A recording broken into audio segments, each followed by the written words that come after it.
ಬೃಹಸ್ಪತ್ಯಾಚಾರ್ಯರು ತಾರ ತಾರ ಬೃಹಸ್ಪತ್ಯಾಚಾರ್ಯರು ಲೆಕ್ಕ ಹಾಕಿದ್ರು.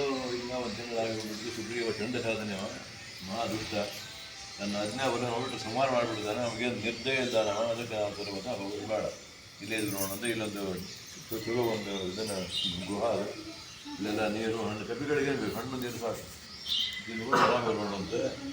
ಸುಗ್ರೀವೇನು ಗೊತ್ತಾಯ್ತು ನಾವು ಬಂದಿದ್ದು, ಹೋಗೋದು ಬೇಡ.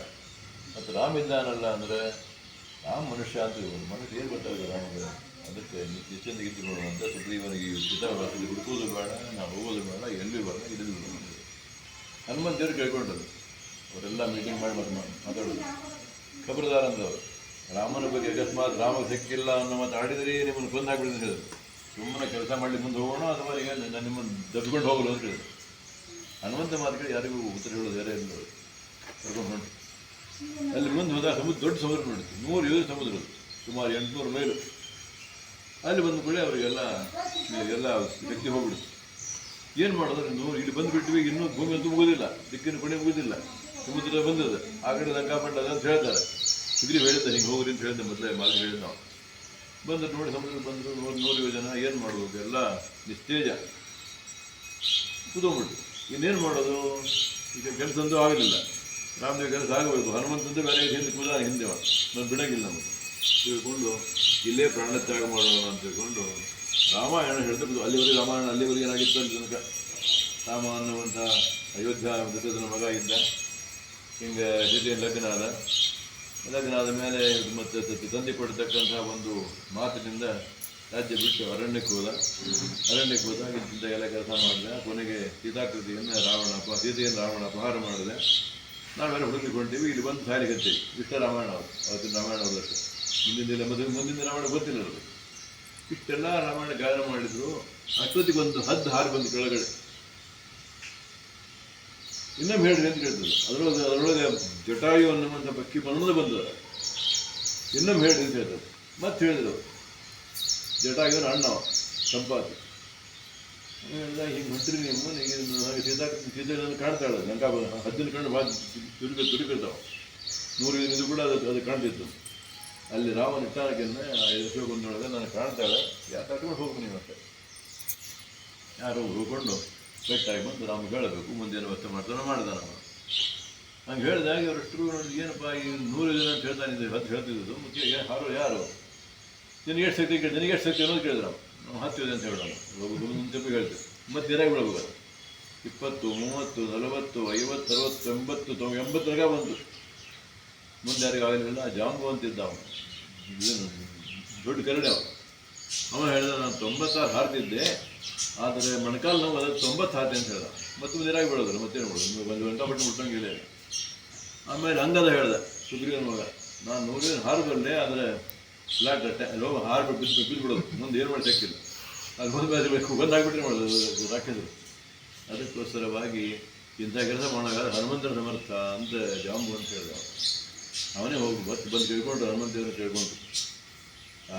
ಕೇಳ್ಕೊಂಡು ಹನುಮಂತ ದೇವರು ಲಂಕಾಪಟ್ಟಣಕ್ಕೆ ಹೋಗಲಿಕ್ಕೆ ಅಂತ ಹಾರಲಿಕ್ಕೆ ಹಚ್ಚಿದ್ರು. ಅನೇಕ ವಿಘ್ನಗಳು ಬಂದು ಸುರಸ ಅನ್ನುವಂಥ ದೇವಮಾತ ನಾಗಜನ್ಯ ಬಂದು ದೇವತೆಗಳಾಗಿ ಅವ್ರನ್ನ ದೇವತೆ ಕಳಿಸಿದ್ರು. ಈ ಹನುಮಂತ ಹೊಂಟಾನಿವ ದೇವತೆಗಳಿಗೊಮ್ಮೊಮ್ಮೆ ಅಜ್ಞಾನ ಬರ್ತದೆ. ಹನುಮಂತ ಖರೆ ಸಾಮರ್ಥ್ಯಂಗೆ ಒಂದು ರಕ್ತದ ನೋಡೋಣ, ಜಗತ್ತಿಗೂ ಗೊತ್ತಾಗಲಿ ಅಂತ ಹೇಳ್ಕೊಂಡು ಆಕೆ ಹೇಳಿದ್ರು, ನೀವು ಬಾಯಿ ತಗೊಂಡು ಅವನ ಬಾಯಿ ನಿಂತ್ಬಿಡು ಅವನು ಅಂತ ಹೇಳಿ. ಆಕೆ ಬಂದು ನಿಂತ್ಕೊಂಡು ಬಾಯಿ ತೆಗೆದ್ಬೇಕು. ಹನುಮಂತ ಅದಕ್ಕಿಂತ ಗೊತ್ತಾಗ ಈಗ ಬಾಯಿ ತಗೊಂಡು ಒಂದು ಆಗಿದ್ದು ಗೊತ್ತಾಗೋದು. ಈಗ ದೊಡ್ಡ ಒಂದು ಬಾಯಿ ತೆಗೆದ್ಬೇಕು. ಆ ಬಾಯಿ ಒಳಗೆ ಹೋಗ್ಬಿಟ್ಟ ಹೊರಗೆ ಹೋಗ್ತೀವಿ. ದೇವತೆ ಹೇಳಿದ್ರು ಹಂಗಾಗಿ ಖರೆ ವಾಯುದೇವರೇ ಅಂತ ಗೊತ್ತಾಗ್ತದೆ. ಮುಂದೆ ಹೋದ್ರು. ಸೋಮಿನಿ ಅನ್ನುವಂಥ ಒಬ್ಬ ರಾಕ್ಷಸ ಹಿಡಿದ ರಾವಣ. ಬ್ರಹ್ಮದೇವ್ರ ವರ ಎಲ್ಲ ದೊಡ್ಡ ವರ, ಮತ್ತು ಬಸ್ಸುಗಳವರು ಅದೇನೋ ನಿರುಪಯೋಗಿ ಅಷ್ಟೇ, ಬಸ್ ನಿರುಪಯೋಗಿ. ಸಿಂಹಿಣಿ ಅನ್ನುವಂಥ ಒಬ್ಬ ಇಟ್ಟಿದ್ದ ಏನು ಕೆಲಸ ಹಾಕಿದ್ರು, ಮ್ಯಾಲೆ ಯಾರು ಹೋಗ್ತಾರೋ ಅವ್ರನ್ನ ಹಿಡ್ಕೊಂಡು ತಿನ್ಬಿಡೋದು. ಮ್ಯಾಲೆ ಹೋಗ್ಬೇಕು, ಇವರಿಗೆ ಹಿಡಿಬೇಕು, ಕೆಳ ಹಿಡಿಬೇಕು. ನೆರಳು ಕೂಡಲೇ ಛಯಾಗ್ರಹ ಅಂತ, ಛಾಯಾನೇ ನೆರಳು ಹಿಡ್ಕೊಳಕ್ಕೆ ಯಾವ ಬರ್ಬೋದು. ಹನುಮಂತನ ಹಿಡ್ಲಿಕ್ಕೆ ಬಂದಕ್ಕೆ ಹಂಗೆ ಆ ರೀತಿ ಹನುಮಂತನ ಇಷ್ಟು ಸಂಹಾರ ಮಾಡಬೇಡಕ್ಕೆ ಅಂತ ತಿಳ್ಕೊಂಡು ಚಿಕ್ಕಂಗೆ ಮಾಡಿ ಕೈಯ ಬಂದ ಹೊಟ್ಟ ಹೋಗ್ಬಿಟ್ಟು ತಗೊಂಡು ಹೋಗ್ಬಿಟ್ಟ ಹಾಕಿ ಹೋಗ್ಬಿಟ್ಟು ಹಾಡ್ಕೊಂಡು ಬಂದ. ಸುದ್ದಿ ಹೊತ್ತು ಅಲ್ಲೇ ಲಂಕಿಣಿ ಅಂತ ಒಬ್ಬಾಕಿ ಅಪ್ಸರಾ ಸ್ತ್ರೀ, ಆಕೆ ಶಾಪಿದ್ದಕ್ಕೆ ಶಾಪಿತ್ತು. ಅಲ್ಲಿ ಲಂಕಾಪಟ್ಟಣ ಕಾಯ್ಲಿಕ್ಕೆ ಇರ್ಬೇಕು. ಅಲ್ಲಿ ಹೋಗಿ ನಿಂತ ಸಣ್ಣ ಆಕಾರ ತಗೊಂಡು ಅವರೊಂದು ದೊಡ್ಡ ಆಕಾರ ತಗೊಂಡಿದ್ದ ಹನುಮಂತ ಸಣ್ಣ ಆಕಾರ ತಗೊಂಡ ಒಂದು ಬೆಕ್ಕಿನಷ್ಟು ಆಕಾರ ಅದೇನಷ್ಟು ಬೆಕ್ಕಿನಷ್ಟು ಆಕಾರ ಇದ್ದ ಹೋಗಿ ಅಲ್ಲಿ ನಿಂತ ಆಕಿ ಮುಂದೆ ಆಕಿ ಯಾರು ಅಂತ ಹೇಳಿದ್ದಕ್ಕೆ ಹನುಮಂತ ಯಾಕೆ ಬಂದೆ ನಾವು ಒಳಗೆ ಹೋಗ್ಬಿಡು ಅಂತ ಹೇಳಿದೆ. ಬಿಡಂಗಿಲ್ಲ ಅಂತ ಹೇಳಿದ್ವಿ. ಇದು ಬಿಡಂಗಿಲ್ಲ ಅಂದರೆ ತಕ್ಷಣ ನಾನು ಇದಕ್ಕೆ ಇದನ್ನೇ ಮುಖ್ಯದ ನಾನು ಇಲ್ಲಿ ಕಾಪುಗಾರನ್ನು ಬಿಡಂಗಿಲ್ಲ ಅಂತ ಹೇಳಿದ್ವಿ. ತಕ್ಷಣ ತೆಗೆದಾಕಿ ಕಪಾಕೊಂಡು ಕೊಟ್ಬಿಟ್ಟು ಕಪಾಕ ಹೊಡೆದ್ಬಿಟ್ಟ. ಆಕಿ ಗೊತ್ತಾಯ್ತು ಆಕಿ ಅಪ್ಪರೇ ಆಕಿ ಶಾಪದಿಂದ ಹಿಂಗೆ ಆಗಿದ್ಲು, ಇಂಥ ಅವತ್ತು ಬಂದಿತ್ತು, ರಾಕ್ಷಸಿ ಆಗಿದ್ಲು. ಬ್ರಹ್ಮದೇವರಿಗೆ ಹೇಳಿದ್ದಕ್ಕೆ ಈ ನನಗೆ ರಾಕ್ಷಸಿ ಆಗ್ಬಿಟ್ಟು ನನಗೆ ಇದು ಗತಿ ನನಗೆ ಇದು ಮುಕ್ತಿ ಯಾವಾಗ ಅಂತ ಹೇಳಿದ್ರು. ಆವಾಗ ಹನುಮಂತರು ಹೇಳಿದ್ರು, ಬಂದು ಹೇಳಿದ್ರು ಒಂದು ಮಂಗ್ಯ ಬಂದು ಕವಾ ಹೊಡಿತಾ ಅದನ್ನು ಮುಕ್ತಿ ಅಂತ ಹೇಳಿದ್ರು. ಮತ್ತು ಅಪ್ಪರ ಆಗ್ತೀನಿ ಏನು ಅಂತೇಳಿ ಹಾಗೆ ಅಂದು ಹಂಗಾರೆ ಬರೋಬರಿ ಅವತ್ತು ಲಂಕಾಪಟ್ಟು ಅವತ್ತು ಮುಗಿದು ಇವತ್ತಿಗೆ ನನ್ನ ಮುಕ್ತಿ ಆಗಿ ಹೋಗ್ಬಿಟ್ಲು, ಬಿಟ್ಟು ಹೋಗ್ಬಿಟ್ಟು ಒಳಗೆ ಹೋಗಿ ಎಲ್ಲ ಕಡೆ ಹನುಮಂತ ದೇವರು ಸರ್ವಜ್ಞರು ಸರ್ವಥಾ ಅವರಿಗೆ ಮದ್ದು ಅದು ಹೋಗಿ ಹೇಳಿತ್ತು ಸಂಪಾತಿ ಅಶೋಕವನ ಅಂತ ಹೇಳಿತ್ತು. ಆದರೂ ಕೂಡ ಅಕಸ್ಮಾತ್ ಯಾರ ಬೆನ್ನತ್ತು ನೋಡಿದರೆ ಇದು ಹುಚ್ಚು ಕಪಿ ಅದನ್ನು ಗೊತ್ತಾಗ್ಬೇಕಂತವ್ರು, ಇದು ಗೊತ್ತಿಲ್ಲ, ಇದಕ್ಕೆ ಹಂಗೆ ಹೋಗಿ ಊರಾಗೆಲ್ಲ ಇದನ್ನು ಇದು ಮಾಡ್ತದೆ ಅಂತ ಹೇಳಿ ಹುಡುಗಾಟ ನಿಂತ್ಕೊಂಡು ಮನೆ ತಿರುಗಾಡ್ತಾ ಹೋಗ್ತಾರೆ ರಾತ್ರಿ ಹೊತ್ತಿನ. ಎಲ್ಲ ರಾಕ್ಷಸರು ನೋಡ್ತೀವಿ, ರಾಕ್ಷಸರು ಎಲ್ಲ ಅಸ್ತವ್ಯಸ್ತ ಇದ್ವು ಎಲ್ಲ. ಕಡೆಗೆ ಬಂದು ಅಶೋಕ ಬಂದು ಒಳಗೆ ಸೀತಾಕೃತಿಯನ್ನು ಕಂಡು ಆಕೆಗೆ ಒಂದೇನು ಕೊಟ್ಟು ಯಾವುದು ರಾಮ ಕೊಟ್ಟಿದ್ದ ಉಂಗುರು ಕೊಟ್ಟಿದ್ದ ಕೊಡಬ ನಮ್ಮ ಗುರುತು ಅಂತ ಹೇಳಿ ಎಲ್ಲ ಸರ್ವಜ್ಞರೇ ಅದು ನಾಟಕ ಮಾಡ್ಬೇಕಲ್ಲ. ಅದಕ್ಕೆ ಉಂಗುರ ಕೊಟ್ಟ ಹನುಮಂತ. ಇದಕ್ಕೆ ಮತ್ತೆ ಬೆಟ್ಟ ಅದಕ್ಕೆ ಮತ್ತೆ ಚೂಡಾಮಣಿ ತಲೆ ಮೇಲೆ ಇತ್ತಕ್ಕೆ. ಈ ತಲೆ ಮೇಲೆ ಏನಿತ್ತು ಅಂದರೆ ಮತ್ತೆ ಚೂಡಾಮಣಿ ಅಂತಾರೆ ಅದಕ್ಕೆ. ತಲೆ ಮೇಲೆ ತಿರುಪು ಅಂತಾರೆ, ತಿರುಪು ಚೂಡಾಮಣಿ ಅದು ಕೊಡ್ಲಿಕ್ಕೆ ರಾಮ ಸೀತಾನ ಭೇಟಿ ಅದಕ್ಕೆ ಒಂದು ಗುರು ಕೊಡು ರಾಮ ಕೊಡು ಅಂತ ಹೇಳಿ ಕೊಟ್ಟ. ಇವು ಈ ಹಂಗ ಹಿಂದೆ ಬರ್ತದೆ, ಮುಂದೆ ಹಿಂದೆ ಗೊತ್ತಾ ಬರ್ತದೆ. ಈ ರಾಮ ಕಿಷ್ಕಿಂಧ ಬಂದಾಗ ಸುಗ್ರೀವ ಕಡೆ ಬಂದ. ಸುಗ್ರೀವಂದ ಒಬ್ಬ ರಾವಣಂದು ತೊಗೊಂಡು ಹೋದ ಒಬ್ಬಕ್ಕೆ ಸ್ತ್ರೀಯನ್ನು, ಯಾರು ಗೊತ್ತಿಲ್ಲಕಿ. ಆದರೆ ಆಕೆ ಆಭರಣದ ಗಂಟೆಲ್ಲ ಹಾಕೋತ ಹೋಗೋಣ ಇಲ್ಲವನು ಬಂದು ಅದನ್ನು ನೋಡಿದೆ. ರಾಮ ಗೊತ್ತಿತ್ತು ಆಭರಣಗಳು, ಲಕ್ಷ್ಮಣ ಗೊತ್ತಿತ್ತು, ಲಕ್ಷ್ಮಣ ಬರೇ ಆಕೆ ಕಾಲು ಕಷ್ಟ ಗೊತ್ತಿತ್ತು ನಾವು. ಅದಕ್ಕೆ ಇದು ಸೀತಾನ ಗುರುತು ಒಂದು ಅದು ಏನಾಗಿದ್ದು ಸೀತಾಕೃತಿ ಒಳಗೆ ಒಂದು ಸೆಟ್ ಇತ್ತು, ಆಭರಣ ಇದ್ದು ಸೀತಾ ಮುಂದೆ ಸೀತಾ ಹೋಗ್ಬಿಟ್ಟಿದ್ದು, ಕೆಲಸ ವಾಸ ಮಾಡಿದ್ದು. ಅದನ್ನು ಕೊಟ್ಟಲು ತೊಗೊಂಡ. ಆಮೇಲೆ ವಿಚಾರ ಮಾಡಿದ ಹನುಮಂತ, ಬರೀ ಏನಾಯ್ತು ಬಂದು ಭೇಟಿಯಾಗೆ ಕೆಲಸ ಮುಗಿತಾರೆ ನನ್ನ ಸ್ವಲ್ಪ ಬಂದವ್ರು ಯಾರು ಗೊತ್ತಾಗಬೇಕಂತ ಒಂದು ಮುಂದೆ ಗುರುತು ಬಿಟ್ಟು ಹೋಗೋಣ ಅಂದ. ಬಂದ ವ್ಯಕ್ತಿ ಸಾಮಾನ್ಯ ವ್ಯಕ್ತಿ ಯಾವುದೋ ಕವಿ ರಾತ್ರಿ ಬಂತು ಎದ್ಕೊಂಡು ಹೋಗ್ಬಿಡ್ತು ಅನ್ಬಾರ್ದು ಅಂತ ತಿಳ್ಕೊಂಡು ಆ ದ್ವಾರ ದೊಡ್ಡ ಒಂದು ಅಶೋಕವನದ ಒಂದು ದ್ವಾರ ಇತ್ತು, ಅಲ್ಲಿ ಹೋಗ್ಕೊಂಡು ಶಿವಮೊಗ್ಗ ಹೆಜ್ಜೆ ಮಾಡಿದೆ. ಇಲ್ಲ ಕಾವಲುಗಾರ ಎದ್ರು ಅವರು, ಯಾರಿದು ಒಂದು ನೋಡ್ತಾರೆ, ಈ ದೊಡ್ಡ ಕಪಿ ಗುರು ಅಂತಿತ್ತು ಕಪಿ. ಎಲ್ಲ ಅಶೋಕವನ ಎಲ್ಲ ಹಾಳು ಮಾಡಲಿಕ್ಕೆ ಎಲ್ಲ ಬಾಗಿಟ್ಟು ಹಾಕೋದು ಅನ್ನೋದು. ಅದು ರಾವಣ ಅತ್ಯಂತ ಪ್ರೀತಿಕರವಾಗಿರಬೇಕಂತ ಅಶೋಕವನ. ಹೋಗಿ ಹೇಳಿದ್ರು ಹಿಂಗೊಂದು ಕಪಿ ಬಂದದಲ್ಲೇ ಭಾಳ ಹಾರಾಡ್ತದೆ, ಎಲ್ಲ ಅಶೋಕವನ ಹಾಳು ಮಾಡಲಿಕ್ಕೆ ಇಟ್ಟಿದ್ರು. ಅದಕ್ಕೆ ರಾವಣನ ನಮ್ಮೂರಿಗೆ ಸಮುದ್ರ ಲಂಕಾಪಂಡು ಅಭೇದ್ಯದು 100 ಸಮುದ್ರ ಹಾರುವವರೆಗೂ ಮೊದಲೇ ಮಾಡಿ ಬಂದ ಮೇಲೆ ಇಷ್ಟೆಲ್ಲ ಬಂದು ಕಪಿಯನ್ನು ನಮಗೆ ತೋಟ ಹಾಳು ಮಾಡ್ಬೋದು, ಅದು ಬೆಕ್ಕಿಲ್ಲ. ರಾಮ ದೈತ್ಯರು ಅಷ್ಟೆಲ್ಲ ನೋಡಿದರೆ ಇದಾಗೋದು ಅಂದಾದ್ದರಿಂದ ಏನು ಕವಿ ಸಾಮಾನ್ಯ ಕವಿ ಅಲ್ಲ.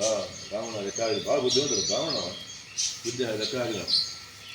ಅದಕ್ಕೇನು ಮಾಡಿದ, ಸಿಗಿತಿ ಕೋಟಿಗೆ ಸಭ ಒಂದು 100 ಮಂದಿ 10 ಮಂದಿ ಕಳಿಸ್ಬೋದಾಗಿತ್ತು. ಆ ಕವಿ ತೊಗೊಂಬರಿ ಕೊಂದು ಬರಿ ಹಿಡ್ಕೊಂಬರಿ ಕೆಟ್ಟನಿಗೆ 80 ಕೋಟಿ ಸೇನಾಪತಿಗಳು ಸೈನ್ಯ ಇಟ್ಟಿದ್ರು. ಒಂದು ಪ್ಲೂಟೋ ಬ್ರಿಗೇಡ್ ಅಂತಾರಲ್ಲ, ಆ ಸೈನ್ಯ ಹಿಂದಿರ್ತದೆ. ಅಷ್ಟು ಮಂದಿನ ರಾಕ್ಷಸ ಒಂದು ಹಿಡ್ಕೊಂಬರಿಲ್ಲ ಅಂತ ಹೋದರು. ಎಲ್ಲ ಬಂದು ಹೋದರು. ಹನುಮಂತ ಏನಿದೆ ಎಲ್ಲರನ್ನೂ ಹೀಗೆ ಪಟ್ ಅಂತ ಈಗ ನೊಣ ಹೊಡೆದಂಗೆ ಹೊಡೆದು ಬಂದುಬಿಟ್ಟ. ಸುದ್ದಿ ಹೋದು ಇಲ್ಲ ಎಲ್ಲ 80 ಕೋಟಿ ಸೇನಾಪತಿಗಳು ಬೆನ್ನು ಹೋದು. ಯಾರು ಕಳಿಸ್ಬೇಕೇನು ಅಂತ ಮಗ ಅಕ್ಷಕುಮಾರ ಅಂತ ಬಂದಿದ್ದ, ಅವನಷ್ಟೇ ಬಲ, ಅವನು ರಾವಣನಷ್ಟೇ ಬಲ ಇತ್ತು. ಅವನು ಕಳಿಸೋಣ ಅಂತ ಏನು ತಮ್ಮತ್ತಿದ್ದಾನೆ, ಅವನು ಹಿಡ್ಕೊಂಡ್ಬರ್ತಾನೆ ಕಪಿಯನ್ನು. ಅವ ಬಂದ, ಅಕ್ಷಕುಮಾರ ಬಂದ, ಎದುರಿಗೆ ನಿಂತ ಹಸಿರು ಬಿಲ್ಲೆ ಕೆತ್ತಿದ ಹನುಮಂತನ ಮೇಲೆ. ಬಿಲ್ಲೆ ಕೆತ್ತಿದ ಮೇಲೆ ಹನುಮಂತಂದ ಈಗೇನಿದೆ ಲಂಕಾಪಟ್ಟ ಬಟ್ಟು ಅದನ್ನು 3 ಬಲ ಕುಂಭಕರ್ಣ ಮರ್ಕೊಂಬೋಣ, ಅವನ ಲೆಕ್ಕ ಇದು ಹಿಡಿಯಲ್ಲ ಹನುಮಂತ. ಬಂದು ನಿದ್ದೆ ಮಾಡೋಣ, ರಾವಣ ಇಂದ್ರಜಿತು ಮತ್ತು ಅಕ್ಷಕುಮಾರ ಇವರು 3 ಮಂದಿ ಇದ್ದಾರೆ. ಇಬ್ಬರು ಈಕ್ವಲ್ ಬಲ ಅಷ್ಟರದು. ಅದಕ್ಕೆ ನಾನು ಏನು ಮಾಡಬೇಕೀಗ, ರಾವಣಂತೂ ನಾವು ಮುಟ್ಟಂಗಿಲ್ಲ. ಯಾಕಂದರೆ ರಾಮ ಹೊರ ಕೊಟ್ಟ ಹಿಂದವರು ಯಾರು ದೇವಿದೇರು ಇಂಥ ಮಾಡಿ ನಾನೇ ಅಂತ ತಿಳ್ಕೊಂಡು ಅದಕ್ಕೆ ರಾವಣನ ಆಕೆ ಹಾಕೊಂಡಿಲ್ಲ. ಇಂದ್ರಜಿತು ನಂಬರ್ 2 ಇವನಷ್ಟೇ ಬಲ. ಅವನು ಬಂದುಬಿಟ್ರೆ ಏನಾಗ್ತದೆ, ನಮ್ಮ ಕಪಿಗಳಿಗೆಲ್ಲ ಪಾಸ್ ಹೋಗ್ತದಂತ ಹನುಮಂತ. ಕಪಿಗಳು ಪಾಸ್ ಕಪಿನ ಕಪಿಗಳು ನಾವು ಬಲಿಷ್ಠರು ಅಂತ ಅವ್ರಿಗೆ ದೊಡ್ಡ ಒಂದು ಹೆಮ್ಮೆ ಅದು. ನಮ್ಮನ್ನು ಬಿಟ್ಟು ಯಾರಿದ್ದಾರೆ ಅದಕ್ಕೆ ಎದುರಿದ್ದು ಒಂದು ವಿದ್ಯುತ್ ಬರಲಿ ಗೊತ್ತಾಗಲಿ ಇವರಿಗೆ ಅಂದರೆ ಗೊತ್ತಾಗ್ತದೆ, ಇನ್ನೊಬ್ಬರು ಬಲಿಷ್ಠ ಜಗತ್ತಿನಾಗ ಅಂತ ಗೊತ್ತಾಗ್ತದೆ. ಐದು ಸಮಾನ ಮಾಡೋದು ಬೇಡ. ಮೂರನೇ ವ್ಯಕ್ತಿ ಮೂರನೇ ಇದರಿಗೆ ಬಂದ ಹೆಂಗಾದರೂ ಕೊಂದು ತಿಳ್ಕೊಂಡು ಅವ್ನು ಹಿಡಿದು ಗಿರಿ ಕೈ ಹಿಡಿದು ತಿರುಗಿ ಒಪ್ಪಿಸ್ಬಿಟ್ಟ. ಸುದ್ದಿ ಹೋದ ರಾಮರು ಇನ್ನು ಸುಮಾರು ಹೋದ ರಾವಣಗೆ ಅರ್ಧ ಎದೆ ಬಡಿದು ಹೋಗ್ಬಿಟ್ಟು ಇನ್ನು ಮುಗಿದ ನಮ್ಮ ಆಟ ಅಂತ ತಿಳ್ಕೊಂಡು ಇನ್ಯಾರು ಇನ್ನಿದ್ದು ಕಳ್ಸೋಣ ಅಂತ ಕಳಿಸಿದ. ಅವ ಬಂದು ಹಿಂದಿದ್ದು ಬಂದು ಏನು ಎಲ್ಲ ಅಸ್ತ್ರ ಬಿಟ್ಟ, ಏನು ಅಸ್ತ್ರ ಬ್ರಹ್ಮಾಸ್ತ್ರದಕ್ಕಿಂತ ತೆಗೆದ ಹೊರಗೆ ಬಿಡಬೇಕು ಅಂತ ಮಂತ್ರ ಮಾಡಿ ಹೇಳಲಿಕ್ಕೆ ಹಚ್ಚಿದ. ಹನುಮಂತ ಗೊತ್ತಾಯ್ತು ಬ್ರಹ್ಮಾಸ್ತ್ರ ಬಿಡ್ತಾನೆ ಮಾಡಬೇಕಾದ್ರೆ. ಬ್ರಹ್ಮಾಸ್ತ್ರ ಏನು ಮಾಡಬೇಕಿನ್ನ ಒಂದು ಅದನ್ನು ಎಲ್ಲ ಬಾಕಿ ಅಸ್ತ್ರ ಎಲ್ಲ ಹೆಂಗೆ ಬೇರೆ ಅದು ಹಂಗೆ ಬೇರೆ ಮಾಡಬೇಕು ಒಂದು, ಇಲ್ಲ ಅದಕ್ಕೆ ಬಲಿ ಆಗಬೇಕು ಒಂದು. ವಿಚಾರ ಮಾಡಿದೆ ನಾನು ಇಷ್ಟರೇ ಬ್ರಹ್ಮದೇವರ ವರಗಳನ್ನೆಲ್ಲ ನಾನು ದಾಟಿಬಿಟ್ಟೆ. ಇಬ್ಬರು ಒಂದೇ ಹೋಗಿ ಒಂದೇ ಕಾಡರು ಒಂದೇ ಇಟ್ಟಿದ್ದರಿಂದ ಬ್ರಹ್ಮದೇವರನ್ನು ಕುರಿತು ದೈತ್ಯಗಳು ಮಾಡೋದು ಅವರೇ ಮಾಡ್ತಾರೆ ಅವಾಗಲೂ. ನಾ ಇವತ್ತೇನು ಬ್ರಹ್ಮದೇವರ ವರ ಫೇಲ್ ಮಾಡಿಬಿಟ್ರೆ ಮುಂದೆ ಬ್ರಹ್ಮದೇವರ ಮಾಡೋಂಗಿಲ್ಲ. ಇವತ್ತು ಮಾಡದೇ ಇದ್ದರೆ ಇವರಿಗೆ ನನ್ನ ಸಾವು ಅದು ಆಗಂಗಿಲ್ಲ. ಅದಕ್ಕೋಸ್ಕರವಾಗಿ ಬ್ರಹ್ಮದೇವರ ವರಕ್ಕೆ ನಾವು ಇವತ್ತು ಮರ್ಯಾದೆ ಕೊಡ್ತೀನಿ ಅಂತ ತಿಳ್ಕೊಂಡು ಅದು ಬ್ರಹ್ಮಾಸ್ತ್ರ ಬಿಟ್ಟ ಬಂದು ಹಗ್ಗಾಗಿ ಕಡಿಯೋಗ್ಬಿಟ್ಟು ಕೈಗಾಲೆಲ್ಲ ಬಂದು ಸುಮ್ಮನೆ ನಿಂತ್ಕೊಳ್ಳೋದು ಕಬ್ಬದಾಗ್ಬಿಟ್ಟು ಹನುಮಂತ. ಅವರೆಲ್ಲ ಕಬ್ಬಿಟ್ಟು ನೋಡಿದರು. ಅವ್ರಿಗೆ ವಿಶ್ವಾಸ ಬ್ರಹ್ಮಾಸ್ತ್ರ ಬಿಟ್ಟಾರ ಅವರು ವಿಶ್ವಾಸ ಏನು ಮಾಡೋದು ಅಷ್ಟು ಹಿಂಗಿದೆ. ಯಾರು ಬ್ರಹ್ಮದೇವರು ಪೂಜಾ ಮಾಡಿಕೊಂಡು ಬಂದು ತೊಗೊಂಡಿದ್ರು ಆ ಬ್ರಹ್ಮಾಸ್ತ್ರ ಮೇಲೆ ಅವ್ರಿಗೆ ವಿಶ್ವಾಸ ಇಲ್ಲ. ಬಿಟ್ಕೊಂಡ್ಬಿಟ್ರೆ ಏನು ಮಾಡೋದು? ಹಿಡ್ಕೊಂಡು ತಮ್ಮ ಹಗ್ಗ ಸರ್ಪುಳಿ ತೊಗೊಂಡೆಲ್ಲ ಕೈ ಕಾಲು ಗಟ್ಟಿ ಹಿಡ್ಕೊಂಡೆಲ್ಲ ಹಿಡ್ಕೊಂಡು ಬ್ರಹ್ಮಾಸ್ತ್ರಕ್ಕೆ ಹಬ್ಬ ಅದು ಹೋಗ್ಬಿಡ್ಬೇಕು, ಬಿಟ್ಟು ಹೋಗ್ಬಿಟ್ಟು. ಹನುಮಂತನ ಭಾಳ ಚಲೋ ಅಂತ ಅಂದ. ರಾವಣನ ಮನೆ ಎಲ್ಲದನ್ನ ಗೊತ್ತಿತ್ತಲ್ಲ. ಮನೆಗಂತೂ ತೊಗೊಂಡು ಹೋಗ್ತಾರೆ ಅವ್ರ ಮನೆ. ರಾವಣ ಕಣ್ಣಂಗೆ ಅದು ಬರೀ ಸುದ್ದಿ ಕೇಳಿದಂತ ಅವ್ನ ಮುಖ ಹೆಂಗದ ಒಂದು ನೋಡೋಣ ಅಂತ ಏನಿದೆ ನಾವು ದರ್ಪೆಷ್ಟ ಒಂದು ನೋಡೋಣ ಹಂಗರೆ ನೋಡಿ ತಿಳ್ಕೊಂಡು ಸುಮ್ಮನೆ ಕರ್ಕೊಂಡು ಹೋಗ್ತಾರಲ್ಲ ಹೆಂಗಾದ್ರು ಅಂತ ತಿಳ್ಕೊಂಡು ಹೊಂಟ್ರು. ಅವರೆಲ್ಲ ಬಡದು ಎಲ್ಲ ಚುತ್ತಿದ್ರು ಹೊಡಿದ್ರು ತುಂಬ್ತಿದ್ರು. ನಡ್ರಿ ನಾವು ಮುಂದೆ ನಿಮ್ದು ಹಬ್ಬ ಅಂತ ಹೇಳ ಕರ್ಕೊಂಡು ಹೋದ ಅರಮನೆಗೆ. ಕೂತ್ಕೊಂಡಿದ್ದು ರಾವಣಗೆ ಆಶ್ಚರ್ಯ ಆಯ್ತು. ಏನು ಒಂದು ಮಂಗ್ಯ ಬಂದಿದ್ದು 100 ದಿನ ಸಮುದ್ರ ಹಾರಿದೆ. ಇಷ್ಟು ಮಂದಿ 80 ಕೋಟಿ ನಮ್ಮ ಜನಾಬ್ದಿಗಳ ಸೈನ್ಯ ಬಂದಿದೆ, ಅಕ್ಷಯ್ ಕುಮಾರ್ ಬಂದಿದೆ. ಈಗ ಸಿಕ್ಕಿದ್ದು ಎಷ್ಟು ಬಲ ಇರಬೇಕು ವಿದ್ಯೆ ಗಾಳಿ ಎದಿಬಿಟ್ಟು ಹೋಗ್ಬಿಟ್ಟಿದ್ದು. ಹೇಳ್ದ ಏನೋ ಕಬಿ ಅನ್ನವ, ಎಲ್ಲಿಂದ ಬಂದಿ ನೀನು, ಯಾರ ಮನುಷ್ಯ, ಹೆಂಗೆ ಎಲ್ಲಿ ಕಬಿ, ಯಾರು ಕಳಿಸಿದ್ದು ನೀನು, ಇಷ್ಟೆಲ್ಲ ಯಾಕೆ ಮಾಡಿದೆ ಹಾವಳಿನ ನಮ್ಮ ಶಿವಕುಮಾರ ಹಾಳು ಮಾಡಿದೆ, ಸೈನ್ಯ ಕೊಂದು ಅಕ್ಷಯ್ ಕೊಂದು ಯಾಕೆ ಮಾಡಿದೆ ಅಂತ ಹೇಳಿ. ಹನುಮಂತರು ಒಬ್ಬಕ್ಕೆ ದೂತಮ ಆಗತಂ ದುರಂತ ವಿಕ್ರಮಶ್ಯಮ. ನಾನು ಯಾರು ತಗೊಂಡಿದ್ದೀನಿ ನಾ ರಾಮನ ದೂತ. ಅದಕ್ಕೆ ಸರ್ವತನ್ನು ಸಾಮಾನ್ಯ ತಿಳ್ಕೋಬೇಡ. ಇನ್ನು ಬಂದ್ಬೋದಾಗಿತ್ತು ನಾ ಬಂದ್ಬಿಡ್ತೀನಿ ನಾ ಇವತ್ತು. ಎಲ್ಲಿ ನೋಡ್ರಿ ಅವನ ಊರು ಅವನದೇ ಸಭಾ ಸುತ್ತು ರೈತರು ಒಬ್ಬನೇ ಹನುಮಂತ. ಆದರೂ ಕೂಡ ಅವನು ಎದುರಿಸಿಕೊಂಡು ನಿನ್ನ ಸಂಹಾರ ಮಾಡಿ ಸಮರ್ತಿದ್ದೇನೆ ನಾನು. ಆದರೂ ಮಾಡಿದ್ರೆ ಬಿಟ್ಟೇನೆ, ನಿನ್ನ ಉಳಿದೇನೆ. ಅದಕ್ಕೋಸ್ಕರ ನೀನು ಒಂದು ಬುದ್ಧಿ ಮಾತು ಹೇಳ್ತೇನೆ. ಏನು ತುಂಬುದಿಯಲ್ಲ ಗೀತಾ ಅಂತ ಹೇಳಿ ತುಂಬುದಿಯಲ್ಲ, ಬಿಟ್ಟುಬಿಡು. ಬಿಟ್ಟರೆ ಚಲೋ ಅದೆಲ್ಲ ಬಂದರೆ ಸಂಪೂರ್ಣ ನಾಶ ಆಗ್ತೀನಿ ಏನು ಅಂತ ಅವನ ಮುಂದೆ ಹೇಳ್ತಾನೆ. ಅವನಿಗೆ ಇದನ್ನು ಬಟ್ಟೆ ಬೆಂಕಿ ಹೇಳಿದ್ರು ಅವನಿಗೆ. ತನ್ನ ಮುಂದೆ ಇವತ್ತು ನಾವು ಅಪಮಾನ ಅದಲ್ಲ ಮುಂದೆ ಮಂದ್ಯಾಗೆಲ್ಲರೂ ಅಪಮಾನ ಅಡ್ಡಿಲ್ಲ. ಮಂದಿ ಮನ್ಯಾಗ ಅಪಮಾನ ಹೆಂಗದಿ ಹೆಂಡತಿ ಮಕ್ಕಳೆಲ್ಲ ಕುತ್ಕೊಂಡಾರೆ, ಪರಿವಾರ ಕುತ್ಕೊಂಡದು. ರಾವಣ ದೊಡ್ಡ ದೇವತೆ ಅಂತ ತಗೊಂಡದು, ಮಹಾ ಸಾಮರ್ಥ್ಯ ತಗೊಂಡಾರ. ಅವ್ರ ಮುಂದೆ ಹಿಂಗೆ ಅಂದ್ಬಿಟ್ರೆ ಯಾರೋ ಬಂದು ಅಪಮಾನ ಕೊಂದು ಹಾಕಿದ್ರು ಅಂತ ಹೇಳ್ದ. ಆವಾಗ ವಿಭೀಷಣ ಅಲ್ಲಿದ್ದ. ಎಲ್ಲ ದೂತರನ್ನು ಕೊಲ್ಲಬಾರದು, ಏನರ ಶಿಕ್ಷೆ ಕೊಟ್ಟು ಕಳ್ಸಷ್ಟೆ. ಬರೋಬರಿ ಅನ್ನ ಹಿಂಗೆ ಬುದ್ಧಿ ಹೆಂಗಿರ್ತಾನೆ ಹಿಂಗೆ ಇರ್ತದೆ. ಆವಾಗ ಏನು ಮಾಡೋದು? ಇದಕ್ಕೆ ಮಂಗ್ಯಾಕಿ ಏನು ಬಾಲ ದೊಡ್ಡದು, ಅದ್ರ ಮೇಲೆ ಎಲ್ಲ ಮಂಗ್ಯ ಆಟ ಆಡ್ದು. ಇಲ್ಲ ಮಂಗ್ಯಾನೇ ಬಾಲಿದ್ರೆ ಮಂಗ್ಯ ಅಂತ. ಅದು ಹೀಗಾಗಿ ಮಂಗ್ಯಕ್ಕೆ ಬಾಲ ಒಂದು ದೊಡ್ಡ ರಾಂಚನ ಹೋಗುತ್ತೆ. ಅದಕ್ಕೆ ಬಾಲ ಸುಟ್ಟು ಹಾಕಿದ್ರು ಅಂತ ಹೇಳ್ಬಿಟ್ಟು ಬಾಲ ಎಲ್ಲ ಕಡೆ ಅಲ್ಲಿ ತೊಗೊಂಬಂದರು. ಎಲ್ಲ ಗಟ್ಟಿ ಸುಟ್ಟು ಹಾಕಿದರು, ಬೆಂಕಿ ಹಚ್ಚಿದರು. ಬೆಂಕಿ ಅದು ಲಂಕಾಪಟ್ಟಣ ನಿಂತದ್ದು ಹನುಮಂತೇವರನ್ನು ಭಾಳ ಚಲೋ ಆಯ್ತು. ಬೆಂಕಿ ಹಚ್ಚಿ ಚಲೋ ಆದ್ರು. ಬೆಂಕಿ ಸುಡ್ಲಿಕ್ಕೆ ಒಂದು ಅನುಕೂಲ ಆಯ್ತು. ಅದು ಲಂಕಾಪಟ್ಟಣದ ಏನದು ಎಲ್ಲ ಪ್ರೂಫ್ ಫೈರ್ ಪ್ರೂಫ್ ಅದು. ವಿಶ್ವಕರ್ಮ ಮಯಾಸುರ ನಿರ್ಮಾಣ ಮಾಡಿದ ಪಟ್ಟಣ ಕುಬೇರನವರು ಮಯಾಸುರ ನಿರ್ಮಾಣ ಕೊಟ್ಟಿದ್ದ. ಇವ ರಾವಣ ಅವನು ಓಡಿಸಿದ್ದ ತಾಳಿದ್ದ ಕುಬೇರನ ಪಟ್ಟಣ. ಫೈರ್ ಪ್ರೂಫ್ ಅದು. ಈ ಬೆಂಕಿ ಏನಾಗಿದೆ ಅದ್ರ ಸ್ವಪಚ್ಛಕ್ಕೆ ಏನೋ ಹನುಮಂತ ದೇವರ ಅಪಮಾನ ಮಾಡಿದಲ್ಲ ಅದು ಬೆಂಕಿ, ಅದೇ ಬೆಂಕಿ ಅವನಿಗೆ ರಾಮ ಸುಡ್ಲಿಕ್ಕೆ. ಅದನ್ನು ಬಾಲದ ಬೆಂಕಿಯನ್ನು ಸುಟ್ಟ ಹೊರತು ಈ ಬೆಂಕಿಯನ್ನು ಸುಡಲಿಲ್ಲ ಹನುಮಂತ ದೇವರು ಲಂಕಾಪಟ್ಟಣ. ರಾವಣ ನೋಡ್ತಾನ, ಇದು ನೋಡ್ತಾನ, ಏನು ಮಾಡಲಿಕ್ಕಾಗಲ್ಲ. ಸುಮ್ಮನೆ ಅಯ್ಯೋ ಪ್ರಪಂಚದ ಹೋಗ್ಬೋರಿ ಅಸಹಾಯಕರು. ತನ್ನ ಮುಂದೆ ಮೂರಿಗೆ ಹಾಳಾಗ್ತದೆ, ಬೆಂಕಿ ಹಚ್ಚದ ಉರಿಯುವುದು, ಏನು ಮಾಡಿದ್ದಕ್ಕೆ ಆಗಲ್ಲ. ಸುಮ್ಮನೆ ಅಸಹಾಯಕ ಹೊಡ್ಕೊಂಡು ನಿಂತುಬಿಟ್ಟಾರ. ಸುಟ್ಟು ಮತ್ತು ಸಿದ್ಧಾನ ಬೆಟ್ಟಾಗಿ ಬಂದ. ಅಂದರೆ ಅಜ್ಞಾನ ಇಲ್ಲ, ಸಿದ್ಧಾಗ ಏನೋ ಹಾಗೆ ಗೊತ್ತಿತ್ತು. ಆದರೂ ಕೂಡ ಈಗ ಸುಟ್ಬಿಟ್ಟೆ ಮತ್ತೇನು ಸಿದ್ದಾಗಿದ್ದಾಳೆ ಎಲ್ಲ ಒಂದು ಅಂತ ಅನ್ನೊಂದು ನಾಟಕ ಮಾಡಿ ಬೆಟ್ಟಾಗಿ ಬಂದು ತಂದೆಲ್ಲ ತಿರುಗಿ ಹೋದ.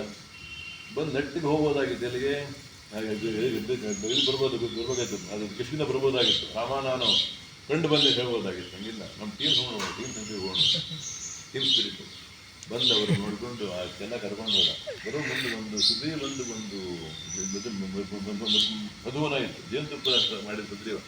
ನಂಗೆ ಜೇನುತುಪ್ಪ ಹಾಕ್ತಿದ್ದವು, ಅವಕ್ಕೇನು ಬದು ಮಾಡೋಂಗಿಲ್ಲ, ಏನು ಜೇನು ಹುಳ ಅವಕ್ಕೆ ಏನೂ ಆಗಿಲ್ಲ, ಅವ್ರು ನಿಮ್ಮ ಕೂಲಿರ್ತಾವೆ. ಆ ಮಧುವನ ಇತ್ತು ಸುಗ್ರೀವ. ಅದನ್ನು ಯಾರು ಸರ್ವದ ತನ್ನ ಬರೋದ್ರಿಂದ ಯಾರು ಮುಟ್ಟಂಗಿಲ್ಲ, ಸುಗ್ರೀವ ಮಧುವನ ಜೇನುತುಪ್ಪ ಮುಟ್ಟಂಗಿಲ್ಲ, ಅಲ್ಲಿ ಜೇನು ಹುಟ್ಟು ಮುಟ್ಟಂಗಿಲ್ಲ ಅಂತ ಅದನ್ನೇ ಮಾಡಿದ್ದ. ಇವರೆಲ್ಲ ಹೇಳಿದ್ರೆ ಹನ್ನೊಂದು ಹೇಳ್ಬಿಟ್ಟ, ಹೋರಿ ಅಂತ ಹೇಳ್ದ, ಜೇನು ಬೇಕಾಗಿ ಹೊಡೆದಿತ್ತು. ಎಲ್ಲ ಹೋಗ್ಬಿಟ್ರು, ಜೇನುತುಪ್ಪ ಎಲ್ಲ ಹೊಡೆದು. ಆ ಕಾವಲು ಯಾರು ಸಂಕಟ, ಸುಗ್ರೀವನ ಮನ ಇದು, ಅವ್ರು ಗುರು ಕವಿಗಳೇ ಕವಿಗಳೇ. ಮತ್ತು ಇದನ್ನು ಬಿಟ್ಟು ಸುಗ್ರೀವ ನಮಗೇನೋ ಬಂತಂದ್ರೆ ಮಾಡ್ಬೋದು. ಸುಗ್ರೀವ್ ಹೋಗಿ ಹೇಳಿದ್ರು, ಇಲ್ಲ ಹನುಮಂತ ತಂಬಿ ಬಂದದ್ದು ಎಲ್ಲ ಜೇನುತುಪ್ಪ ಹಾಳು ಮಾಡಿಬಿಟ್ಟಿದೆ ಅನ್ನೋ ಜೇನು ಹುಟ್ಟುಗಳನ್ನ. ಸುಗ್ರೀವ್ ಬಂದು ಸುಗ್ರೀವ್ ಮಾತು ಸಿಟ್ನವ ರಾಜ ಅವ. ಈಗ ಕೇಳಿದ ಬಾತ್ ಅಂತ ಹೇಳ, ಹನುಮಂತ ಗುಂಪು ಬಂದದವರ ಹೌದು ಅದನ್ನ ಅವಧಿ ಮೂಸ ಹೋಗ್ಬಿಟ್ಟಿದ್ದವ್ರು ಅಂದರೆ ಕೆಲಸ ಆಗ್ಯದಂತಾರೆ ನಮ್ಗೆ ಗೊತ್ತಾಯ್ತು. ಬಂದು ನಮಸ್ಕಾರ ಮಾಡಿದ್ದಾನೆ ಹನುಮಂತ ದೇವರಿಗೆ. ರಾಮಮಪ್ಪಿ ನಮಸ್ಕಾರ ಮಾಡಿದಾಗ ಇದು ಶೋಕಿತ್ತು. ಇಷ್ಟೆಲ್ಲ ಹಿಂದಿನ ಬ್ಯಾಕ್ಗ್ರೌಂಡ್ ನಮಸ್ಕಾರ ಮಾಡಿದೆ. ಆ ಚೂಡಾಮಣಿಗೆ ಇಟ್ಟ ಹನುಮಂತ ದೇವರು. ಅವಾಗ ರಾಮಮಪ್ಪಿ ನನ್ನ ಅವಾಗ ಯೋಗ್ಯ. ಈ ಹನುಮಂತಿಗೇನು ಮಾಡಬೇಕಪ್ಪ, ಈ ಕೆಲಸ ಯಾರೂ ಅಶಕ್ಯ ಮಾತಿದ್ದು. ಹೆಂಗೆ ಇಷ್ಟೆಲ್ಲ ಹೋಗಿ ತಡ್ಕೊಂಡ್ಬಂದು ಅಲ್ಲಿ ಯುದ್ಧ ಮಾಡಿ ಅದು ಸಂಹಾರ ಮಾಡಿ ಬರೋದು ಇಷ್ಟೆಲ್ಲ ಅಶಕ್ಯ ಮಾತು. ಈ ಹನುಮಂತ ಮಾಡಿದ, ಏನು ಕೊಡಬೇಕು ನಮಗೆ ಅಂತ ಹೇಳಿದ. ಆತ್ಮಪ್ರದಾನದಿಂದ ಪರಮೇಶ್ವರ ತನ್ನನ್ನು ತಾನೇ ಕೊಡುವಂಥವನಾಗಿದ್ದಾನೆ. ಆಲಿಂಗನ ಮಾಡಿಕೊಂಡು ಅವನ ಪರಮಾನುಗ್ರಹ ಮಾಡಿ ಸಹಭೋಗ ಅನ್ನುವಂಥ ಒಂದು ಬ್ರಹ್ಮ ಪದವಿಯನ್ನು ಕೊಡುವಂಥವನಾದ ಅಂತ ಹನುಮಂತ ದೇವರ ಅನ್ಯಾದಶವಾಗಿರತಕ್ಕ ಸಾಮರ್ಥ್ಯವನ್ನು ಹೇಳುವಂಥ ಸುಂದರಕಾಂಡ ಅನ್ನುವಂಥ ಈ ಒಂದು ರಾಮಾಯಣದ ಭಾಗ. ಇವತ್ತು ಹನುಮಂತ ದೇವರ ಅವತಾರ ಮಾಡಿದ ದಿವಸವಾದ್ದರಿಂದ ಅವರ ಸ್ಮರಣೆಯನ್ನು ಮಾಡಿದ. ಇಂತಹ ಸಾಮರ್ಥ್ಯವನ್ನು ಹನುಮಂತ ದೇವರು ನಮಗೆಲ್ಲ ಅನುಗ್ರಹ ಮಾಡಲಿ, ಜ್ಞಾನೋದಯರಾಗಿ ಕೊಡಲಿ ಪ್ರಾರ್ಥನೆ ಮಾಡಿದ. ಕೃಷ್ಣ.